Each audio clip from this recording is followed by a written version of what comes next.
วิธีวิธีระงับเวทนาทางกายวิธีระงับเวทนาทางกายแต่คนบ่ท่านได้เป็นกับบ่ท่านได้เข้าใจหรอกระงับเวทนาทางกายคือการเข้าสู่ฌานสี่นี่มันสิตัดความรู้สึกรับรู้ทั้งหมดออกจากร่างกายได้เลยเรียกว่าจิตอยู่ส่วนจิตแต่ว่ารู้อยู่ในความว่างแบบบ่มีอย่างอีกแต่ว่ามีตัวตนในหันแหละว่างแบบนั้นอันนั้นว่างหูอยู่ว่าว่างกว้างคือจังเฮาอยู่ในอากาศโล่งไปเบิดนั่นแหละคือมันตัดออกแล้วจากความรู้สึกทางกายบ่ได้รับรู้รสกลิ่นเสียงหยังกับทางกายอีกแล้วนั่นคือวิธีระงับหรือความรู้สึกอันเจ็บปวดยังก็แล้วแต่เถอะผู้บ่ท่านได้เป็นกับว่าได้เข้าใจตัวนี้ดอกแต่บัดนี้ถ้าเฮาท่านได้เฮ็ดเป็นเฮาก็อยู่แค่ว่าการทรงโดยปฐมฌานทุติยะตติยะนี่เองมันก็ระงับได้ตามลำดับมันนั่นแหละระงับได้ตามลำดับมัน แต่ว่าสิ่งที่ลึกกว่านั้นคือความรู้สึกทางใจต่างหากความรู้สึกทางกายนั่นถ้าสิเปรียบเทียบจริงๆแล้วบ่อาจสามารถระงับได้จักอย่างได้แต่ตอนมันเข้าฌาน4เท่านั้นแหละได้แต่ตอนมันตัดความรู้สึกทางร่างกายเท่านั้นจิตยุตกิจเมตเรียกว่าเจโตวิมุตติหลุดพ้นทั้งจิตบ่รับรู้บ่รับความรู้สึกอีหยังอีกบ่ประกอบไปด้วยเวทนาสัญญาสังขารวิญญาณยังบ่มีหยังอีกมีแต่รู้อยู่กับความว่างนี่มันก็ขาดได้เท่านั้นวันนี้เฮาสิมาเปรียบเทียบพอให้เข้าใจได้ง่ายๆคือเฮานอนหลับแบบบ่ฝันอิ่มอยู่ตลอดนั่นคือระงับเวทนาคนนอนหลับมันก็ตัดเบิดแล้วเด้ล่ะ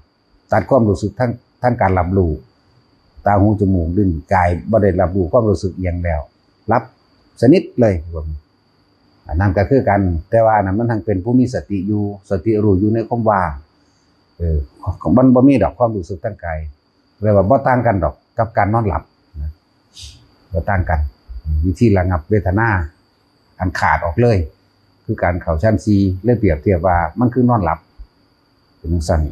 แต่ว่าเฮานั้นอาศัยการทรงฌานด้วยอานาปานสติลมหายใจเข้าออกเห็นความสงบในระหว่างขั้นต้นขั้นกลางขั้นสูงสุดก็อยู่ในชั้น3นั่นแหละถ้าว่างคิดเป็นแล้วบ่ว่าถ้าหาสูงสุดว่าตรงนั้นก็ได้บัดเอาแค่ต้นก็ได้เลยแค่รู้ความเกิดดับรู้ความบ่เที่ยงแท้แน่นอนให้รู้หยังเอาเป็นตันรู้ให้เร็วที่สุด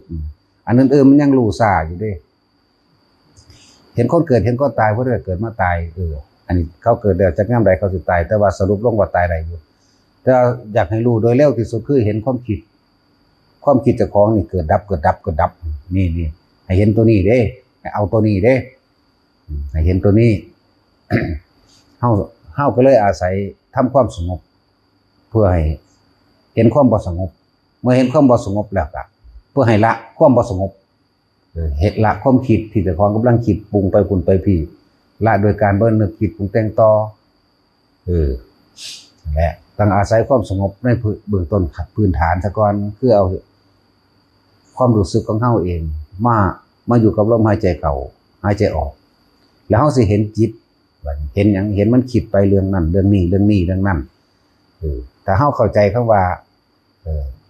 รู้อนิจจสัญญาแม้เพียงชั่วขณะหนึ่งนั่นแหละเฮาสิเริ่มเฮาสิอานิสงส์ใหญ่อานิสงส์มากก็สิเกิดขึ้นในขณะว่าสิ่งใดสิ่งหนึ่งเกิดเป็นธรรมดาสิ่งหนึ่งก็ดับเป็นธรรมดานี่ยังว่าภายนอกบัดนี้ว่าภายในคือความคิดของเฮาเองโอ้ยบ่เห็นว่ามันสิบ่แม่นว่ามันสิคิดแช่อยู่แต่ในอย่างเดียวเด้คิดเรื่องนี้ปั๊บไปคิดเรื่องนี้ปั๊บคิดถึงคนหักคนสั่งก็ไปคิดถึงหมาเกิดดับจากเรื่องคนหักคนสั่งเกิดดับจากหมาเกิดดับจากบ้านเกิดดับจากต้นไม้เกิดดับจากเลือดสวนไรหน้าเกิดดับจากเรื่องราวต่างๆแต่เฮาเห็นตัวนี้รู้ท่านเขา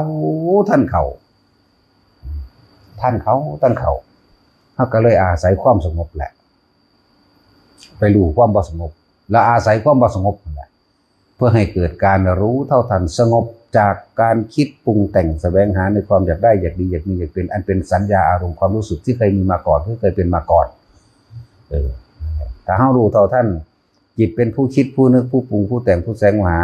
จิตเป็นผู้สร้างอารมณ์ความรู้สึกได้เนี่ยก็เลยว่ามันละเหตุมันลดคือความคิดนี่เองเหตุสัตว์ทั้งหลายก็เกิดเพราะความคิดเกิดเพราะว่าจิตตัวเดียวนั่นแหละหลักธรรมทั้งเบิดจึงมาร่วมลงที่หลักจิตธรรมดามันกะถ้าสิเปรียบเทียบแล้วเพราะว่าความบ่รู้ของเฮาถือคลุ้มไว้ความบ่รู้คือความอยากได้อยากดีอยากมีอยากเป็นสัญญาเป็นอารมณ์เพราะว่าความบ่รู้ ก็จึงว่าความบ่รู้ในความอยากหยังล่ะก็อยากมีความสุขถึงบอกว่าทุกคนมันปรารถนาสุขนั่นแหละทุกข์มันจึงติดตามมาตลอดถ้าว่าปรารถนาสุขแล้วทุกข์ก็ติดตามบ่ได้เพราะสุขกับทุกข์มันเป็นของก้อนเดียวกันคือปล่อยเปรียบดุจดังว่าก้อนหินกลม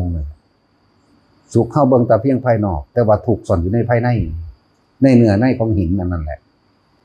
นั่นแหละจังว่าให้มันรู้เท่าทันความคิดบัดนี้รู้ให้มันทันกันแล้วกันแล้วต้องอาศัยความสงบตัวนี้เฮาบ่แม่นสงบแบบลึกเด้สงบพอประมาณนี่แหละโดยการอยู่กับลมหายใจเข้าหายใจออกหายใจเข้าหายใจออกถ้าเฮามีความรู้สึกเพียงในกายแล้วบางทีมันเจ็บนั่นปวดนี่ถ้าบ่สงบมันบ่รู้ตัวได้ว่าเจ้าของนั่นเจ็บแขนเจ็บขาคือเฮาย่างไปเว้ากันเรื่องเฮาส่งความคิดความรู้สึกออกนอกเบิดเดี๋ยวก็เว้าเรื่องเว้าพื้นผู้นั้นผู้นี้มันในอารมณ์ยุ่งกัดก็เอามือตีปั้วไปโลดโดยบ่ได้ไปใส่ใจในยุ่งกัดหรือว่าย่างไปตามป่านั่นถือหญ้าฆ่าบาดถือนั่นถือทิ่มแทงย่างไปเลยเด้เพราะว่าเฮาความรู้สึกเฮาไปไว้กับคนที่เฮาอิจฉาหรือนินทาเขาเนี่ยบัดนี้ถ้าเฮาพอเข้าใจคร่าวๆเข้ามาแน่นี่ถ้าเฮาอยู่ในลมหายใจของเฮาเองอย่าคิดว่าตัวเองบ่ส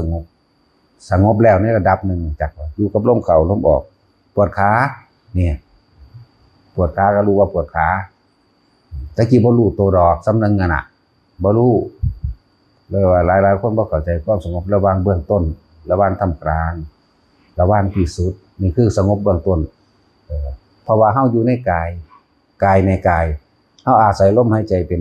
กายในกายอันหนึ่งแล้วก็สิเห็นกายอันเป็นเนื้อหนังอันเป็นแกงอันเป็นขาอันเป็นกระดูกเฮ็ดเจ็บเฮ็ดปวดอ๋อนี่ถ้าคนเข้าใจว่าทุกสิ่งทุกอย่างบ่เป็นของเฮาติมันเจ็บมันก็เจ็บของมันเองเฮาบ่ได้อยากให้มันเจ็บแล้วเฮาก็บ่ได้เฮ็ดให้มันเจ็บมันปวดเด้มันเป็นของมันเองนี่รู้ทันตัวใดบัดรู้ทันว่ากายบ่เป็นของเฮาบ่แม่นอีหยังเป็นของเฮาจักอย่างเลยมันก็ลามไปหาความหิวความร้อนความหนาวความเจ็บไข้ไม่สบายความปวดความป่วยหยังต่างๆบ่อาจสามารถบังคับได้นี่แหละมันก็เห็นอนิจจังของกายกันเห็นอนิจจังเห็นสุดท้ายก็มันก็ต้องไปตายอยู่แล้วจะเห็นให้เร็วที่สุดคือเห็นความคิดนี่เลยบอกว่านี่คือความสงบเบื้องต้นแล้วดิสงบถ้าบ่ซั่นบ่รู้ในกายว่าเจ้าของปวดหลังปวดเอวทับแข้งทับขาเจียวกินตีนมื้นตีนบ่รู้เด้ลองทุกคนมึงได้เบิ่งเวลานั่งเว้าพื้นกันนี่บ่อุ้ยธรรมดาบ่เพราะว่ามันเอาความรู้คิดกับความรู้สึกไปไว้นำผู้อื่นเนาะเปลี่ยนท่าแล้วเปลี่ยนท่าอีกยังบ่ฮู้มือว่าของเปลี่ยนท่าเด้เนาะปวดหลังก็ปวดเรื่องสั้นแหละมันบ่ได้ไปใส่ใจตัวนี้เพราะว่าเอาความรู้สึกไปอยู่กับบุคคลที่รักและบุคคลที่เกลียดนั่นแหละเรื่องสั้นถ้าเฮามาทำรู้ลมหายใจเข้าอยู่ตัวนี้แล้วเนี่ยก็เริ่มเห็นความสงบเบื้องต้นถ้าบ่เห็นมันบ่ฮู้จักดอกว่าของปวดขาน้อยๆก็สร้างนี่ก็เห็นแล้วนี่บางทีวางมือก็อยากคั่นน้ำงามมืองามนอกๆแนกๆวางจังได๋ก็บ่คักวางจังซี่ก็บ่คักวางจังซี่ก็บ่คักกำก็บ่คักนั่นแหละมันเริ่มมาอยู่ในกายเจ้าของแล้วเด้อเริ่มว่า ลมหายใจนี่เป็นเครื่องจับความรู้สึกอื่นๆต่างๆว่ามันเที่ยงหรือบ่เที่ยงฟังให้ดีๆร่างกายนี่ไม่เที่ยงบ่เป็นของตัวเองบ่เป็นไปตามอำนาจที่เฮาอยากให้มันเป็นมันจะเจ็บมันก็เจ็บมันจะปวดมันก็ปวดจะป่วยมันก็ป่วยนี่ อย่างไรก็หมายของเพิ่นว่าบ่เป็นของตนบ่แม่นบุคคลบ่แม่นสัตว์บ่แม่นเราบ่แม่นเขาให้รู้ลึกซึ้งเข้ามานี่เห็นตามความเป็นจริงบ่ควรเข้าไปยึดมั่นถือมั่นนี่เรื่องกายก็บ่ยึดแล้วเรื่องเวทนาบัดนี้คือความรู้สึกอันเป็นสุขเป็นทุกข์ กว่าจะเห็นเวทนาอันเป็นสุขเป็นทุกข์ได้ก็ต้องอาศัยความสงบอันเกิดจากการทำปีจิตหนึ่งให้เพ่งอยู่หรือที่พวกเข้าทรงชาติจากจุดอุณาโลมเนี่ยจิตหนึ่งที่เพ่งอยู่แล้วสิเข้าสิเห็นดอกเวลามันยินดีพอใจคือความคิดเข้าไปปรุงแต่งพอใจบุคคลพอใจสัตว์พอใจสิ่งของพอใจนั้นนี่โอ้นี่เห็นแล้วบ่ายมันจะเริ่มเห็นแล้ว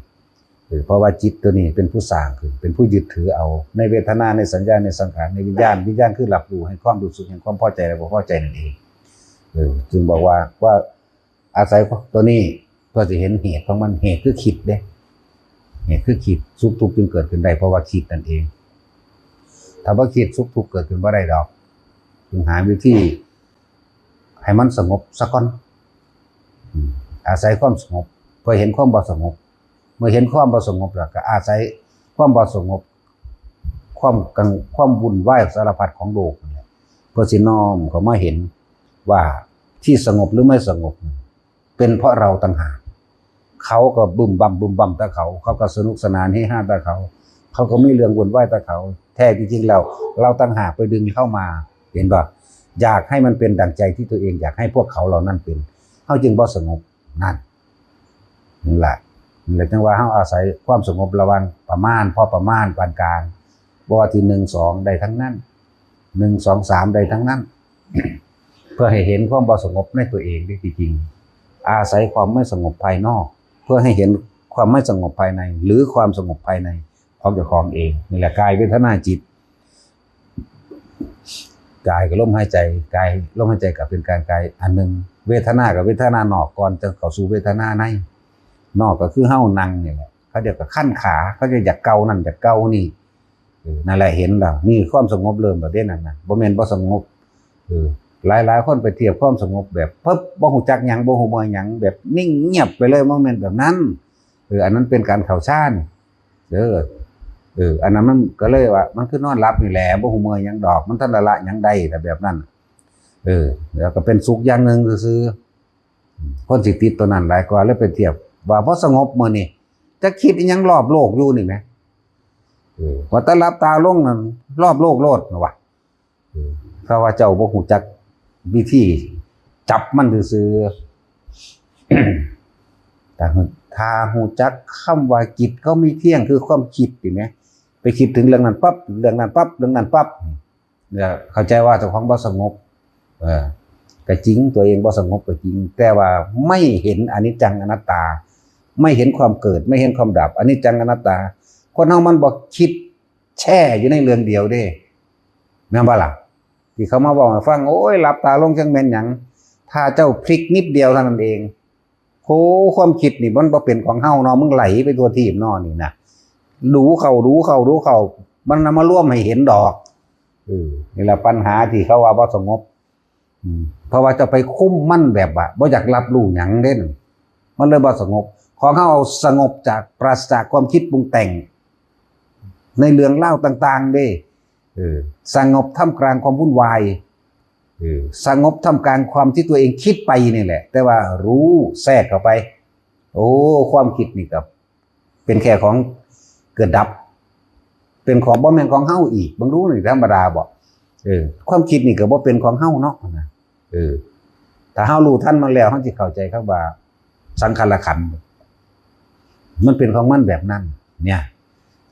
เป็นสัญญาขันธ์สังขารขันธ์วิญญาณขันธ์เนี่ยเป็นเวทนาขันธ์ซื่อๆบัด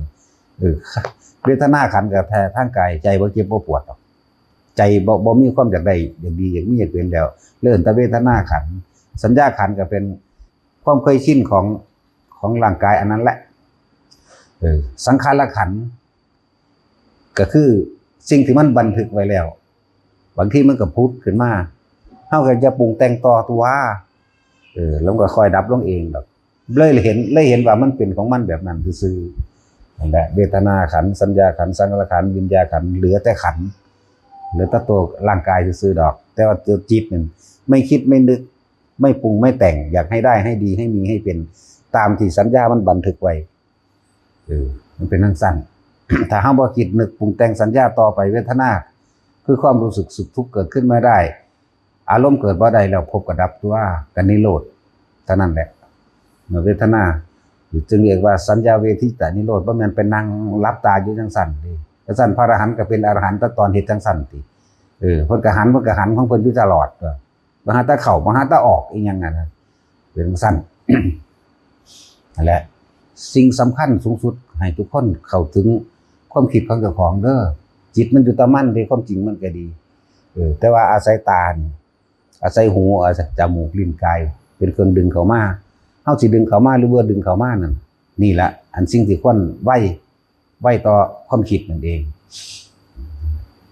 บ่ว่าความปรารถนาความสุขความอยากได้ดังใจอยากให้ผู้นั้นเป็นแบบนั้นแบบนี้ก็ได้ดังใจแหละกันนะนั่นแหละมันก็เลยพากันเป็นทุกข์เป็นแบบนั้นจึงบอกที่เวลาบางที่เพิ่นกล่าวเว้าเรื่องจงสำรวมระวังอินทรีย์ก็ตาหูจมูกลิ้นกายใจนั่นแหละบ่มีหยังล่ะตายินทรีย์หูยินทรีย์มันก็ว่าไปมันหลายโพดดอกกันถ้าสิเว้าเรื่องหลักสูตรมันทั้งอยากให้ทุกคนฟังง่ายๆเอาง่ายๆมีพระองค์นึงเพิ่นเว้าเรื่องเพิ่นก็ได้ยินได้ฟังธรรมจากพุทธเจ้าแล้วพุทธเจ้าบอกว่าให้เป็นผู้สำรวมระวังในอินทรีย์เป็นผู้สำรวมในระวังในศีลปาติโมกข์อีหยังคือปาติโมกข์ก็ตาหูจมูกลิ้นกายใจนี่แหละนั่นภาษาง่ายๆเด้อเดี๋ยวไปเอาบาลีมาแต่สิเว้าไปเลยมันแปลบ่ได้ดอกนั่นแหละตาหูจมูกลิ้นกายใจเพิ่นก็เลยไปจำพรรษาอยู่ผู้เดียวเพิ่น60 ปีอยู่ในธรรมผู้เดียวนั่นแหละอยู่ถึง60 ปีบ่เงยขึ้นบ่เลี้ยวซ้ายบ่เงยขึ้นบ่เงยแล้วก็บ่แยกซ้ายบ่แยกขวาแต่มีแต่ย่างก้มอยู่จังซั่นนั่งก็ก้มอยู่จังซั่นบ่เคยเกินปลายจมูกเพิ่นทอดสายตากับการเดินการนั่งจังซี่การนอนการยืนของเพิ่นนี่ทำความเพียรน่ะบ่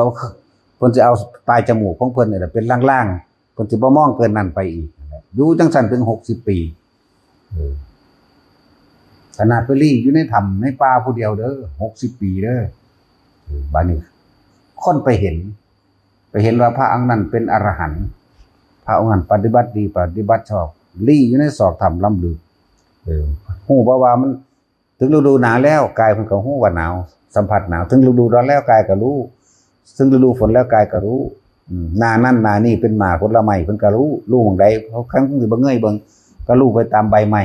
ดอกไม้ที่มันหล่นลงนั่นแหละเพิ่นสำรวมอินทรีย์ของเพิ่นพยายามบ่คิดบ่นึกเรื่องนั้นเรื่องนี้อันเกิดจากตาหูจมูกกายใจนั่นแหละ ต่อมาพระราชาอยากทำบุญที่ได้ยินข่าวว่าพระองค์นี้ปฏิบัติดีจึงบอกหมู่ภิกษุสงฆ์ทั้งหลายบ่จำเป็นต้องไปร้อนรนกังวลกับเรื่องใดหรอกเฮ็ดอยู่เจ้าของโลดแม่นเฮาลี่อยู่ในถ้ำในผาในภูบักเลิกๆคนก็ไปสอบหาเอาเองดอก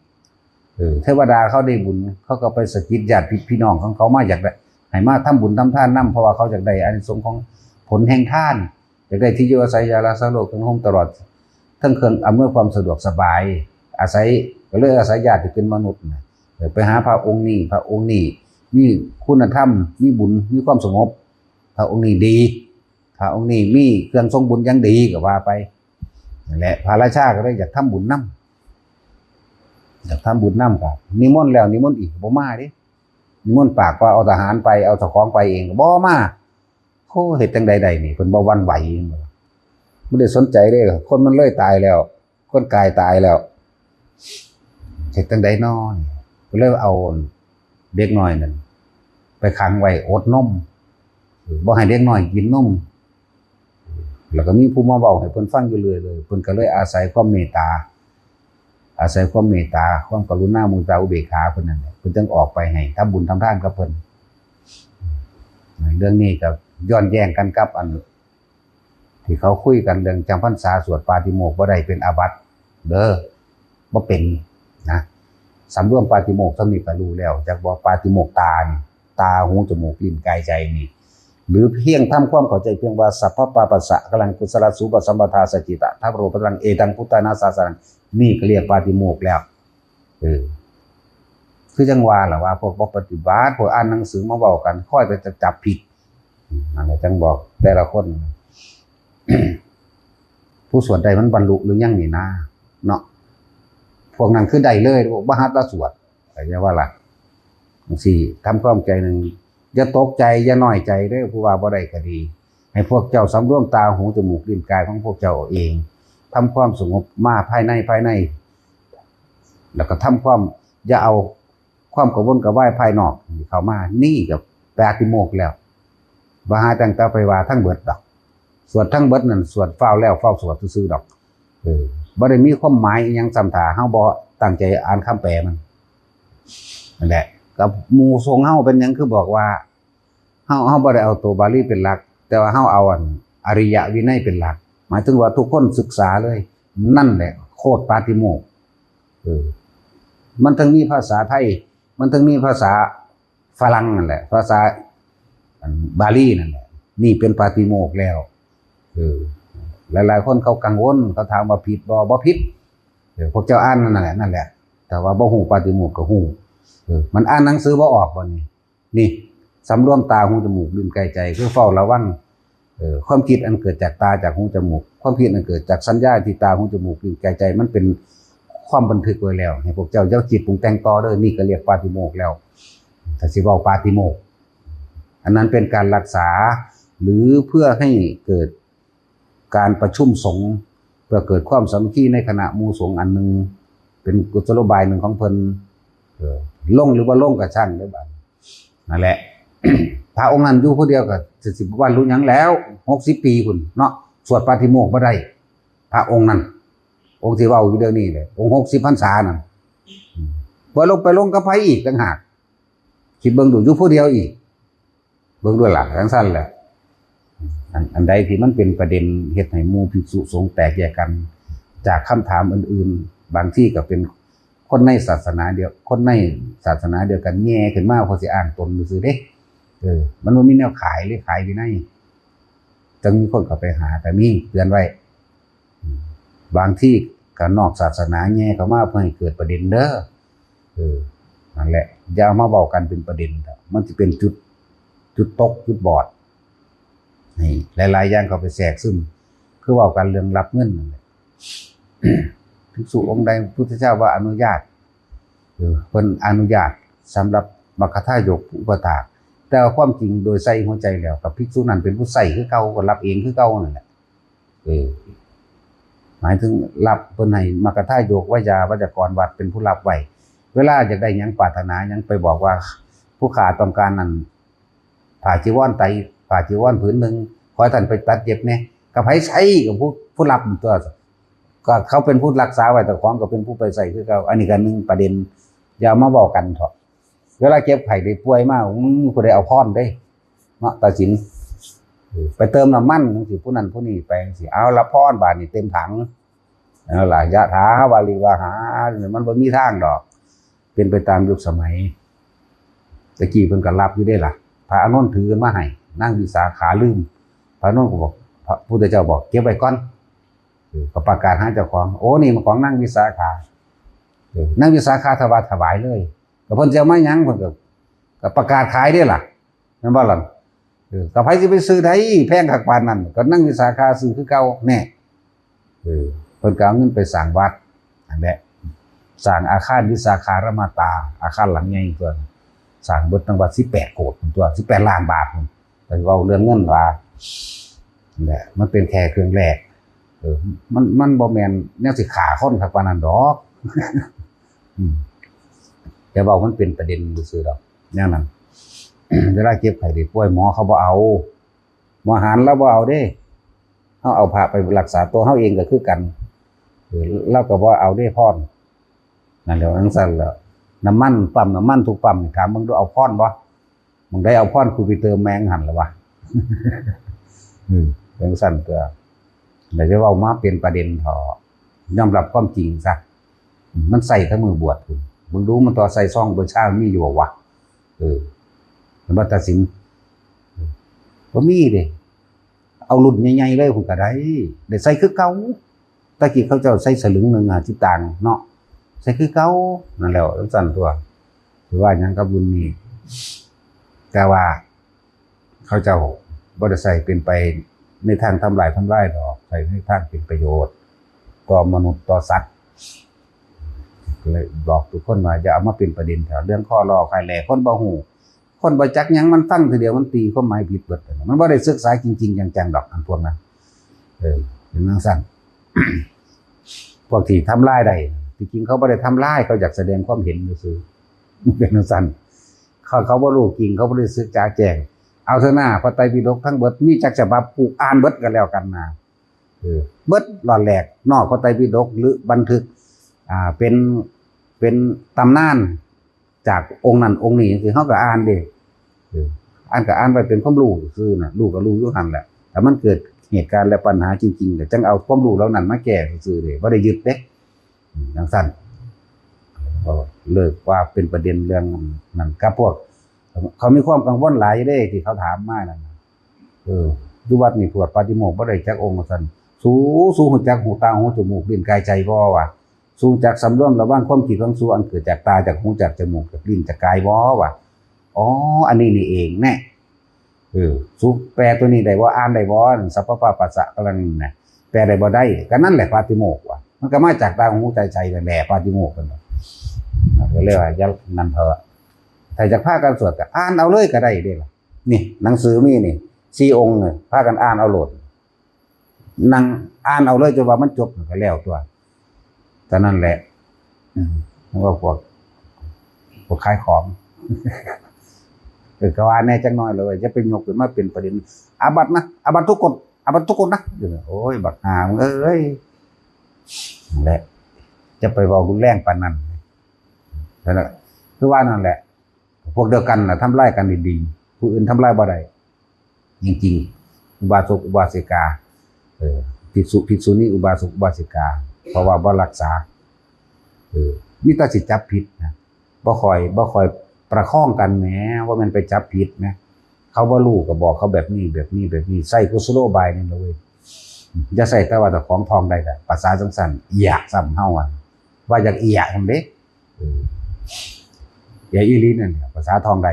แต่การกระทำได้การละพี่ตั้งหากนี่แหละการละพี่ตั้งหากพระโมคคัลลาภาษาดิบุตรสวดได้บ่นอตะกี้ยันบ่ได้อยู่เนาะมันหาก็มีอยู่พระอัญญากนทัญญาวัปปะปาติยะมหานามะพระอาสิพยะสะสวดได้บ่นอบ่ได้บ่มีแต่สำรวมระวังตัวนี้ตาหูจมูกลิ้นกายกายวาจาใจนี่แหละนี่แล้วก็รวมลงมากับใจตัวเดียวรวมลงมาจิตตัวเดียวโลดบัดนี้ทุกอย่างเกิดจากจิตเกิดกับจิตบ่เกิดกับจิตลองเบิ่งหน่อยว่านี่เอาตัวนี้บ่ต้องยังมากดอกของเฮากษัตริย์สิมีอันพระโสดาสกิทาคาอันเป็นฆราวาสกฤหัสถ์ทั้งผู้หญิงผู้ชายบ่เขาสวดบ่ได้เนาะจังซั่นเลยแต่มองมันกว้างกว่านั้นแน่แต่สิถามว่าสันตติอมาตย์บรรลุอรหันต์บาดใจสิขาดสวดปาฏิโมกข์ได้บ่นอคือขาคนหลายแท้จังซี่แล้วมองมันกว้างๆซะก่อนยังก็ดีนางอันศิริมาเนี่ยเป็นโสเภณีใครโตสวดได้เฉพาะปาฏิโมกข์คือว่าบรรลุโสดาบันนางอัมพาปาลีได้อนาคามีจิตสุดท้ายบัดสิตายเป็นอรหันต์เลยแน่สวดได้อยู่บ่อย่าว่ากันหลายอย่าเว้าคนนั้นคนนี้มองกว้างๆแล้วเรียบเข้ามาถ้าได้บ่รู้เฮาก็บอกกันเอาตอนนี้ไปใส่อาบัติเบิดนะพระสุทินผัวกับเมีย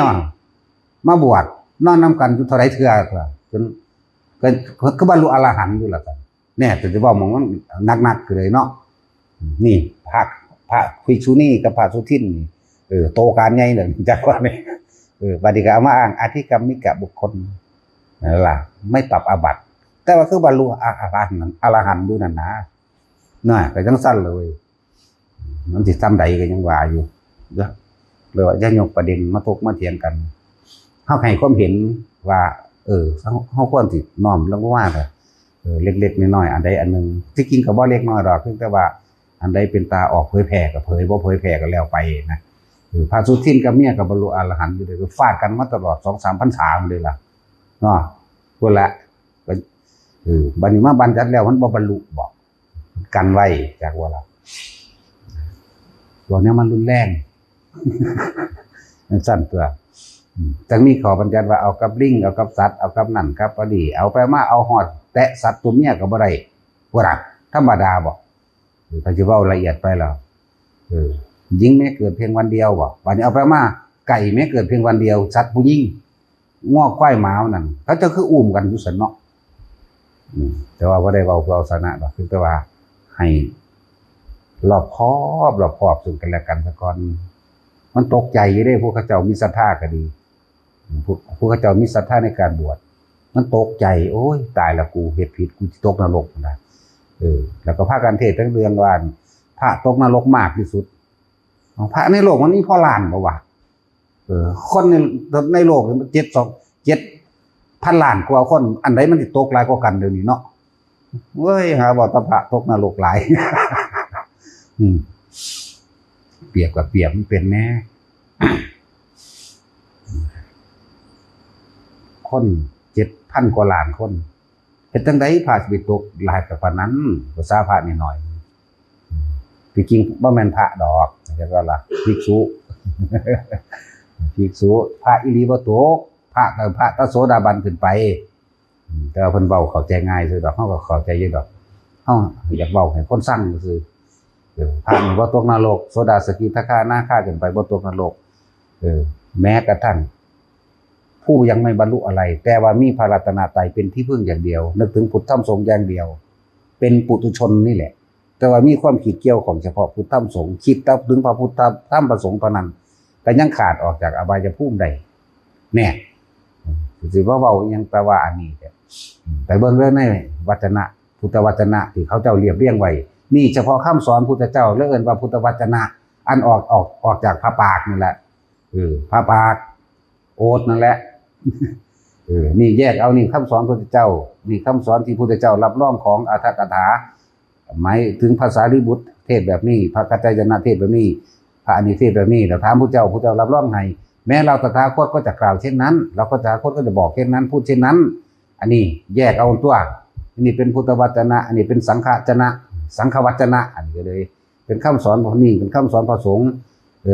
ผู้ปฏิบัติตามบางที่พุทธเจ้าก็บอกกาจจนะแสดงธรรมมั่งบอกพระอานนท์มั่งบอกพระอุบารีบอกอันนั้นอันนี้มั่งทั้ง4แล้วลองเบิ่งหน่อยว่าไผสิถ้าเว้าเรื่องละเอียดในการศึกษาอ่านแบบเรียงลำดับในตัวเองได้เราจะมั่วหลายให้กำลังใจบอกกันต่อ เพียงว่าเดินปาราชิกแล้วบ่บรรลุธรรมอย่างเดียวบ่มีทางบรรลุคือเก่าแหละมันบ่แม่นอนันตริยกรรมมีตัวหามอยู่ตัวเดียวที่เพิ่นบอกไว้อนันตริยกรรมเลยตรงนั้นได้คือเก่าว่าซั่นพระสุทินสิได้บ่เนาะตัดสินเอาแมงคือพระสุทินไปยังบ่แม่นแนวเด้อนั่นแหละหลายองค์อยู่ได้ล่ะที่เขาเจ้ามาบวชนำกันเป็นไปจังซั่นพุทธเจ้าก็ห้ามว่าจะเฮ็ดอีกเด้อมันเป็นผู้บ่งอกงามในธรรมวินัยซื่อในพระวินัยซื่อนะหลายอย่างอยู่ที่เขาถามมาเรียกว่าบ่ต้องนักอกนักใจดอกแต่ละคนแต่ว่าปาติโมกข์บ่ได้กับปาติโมกข์ในกายวาจาใจเจ้าของนี่ปาติโมกข์หรือสำรวมระวังในกายวาจาใจนี่นะรวมลงมาแหละแยกออกอีกกับตาหูจมูกลิ้นกายใจอาจนะ12อาจนะ36มันก็ว่าไปทีรวมลงมาแต่ใจตัวเดียวโลดบัดแล้วก็เฮ็ดไปตามพระวินัยนั่นแหละจึงบอกว่าเฮาให้ศึกษาเฮาบ่สามารถสิไปบัญญัติอีหยังได้ดอกเรียกว่าทุกคนนี่มีเด้อพุทธบัญญัติมีกระทั่งพุทธบัญญัติและอนุบัญญัติมีบัญญัติก่อนแล้วก็บัญญัติตามที่หลังหรือให้บอกเฮาบ่สอนวินัยแต่ว่าเฮาไปอ่านเอามันหลายก็เลยว่านี่แหละอริยวินัยโลดอริยวินัยอ่านเอาที่จะมาถามเรื่องนี้เพราะว่ายังมันหลายก็เลยไปเปิดเบิ่งเอาเด้อมันหลายเปิดเป็นภาษาเฮาเด้จังเข้าใจนั่นแหละเอาละพอ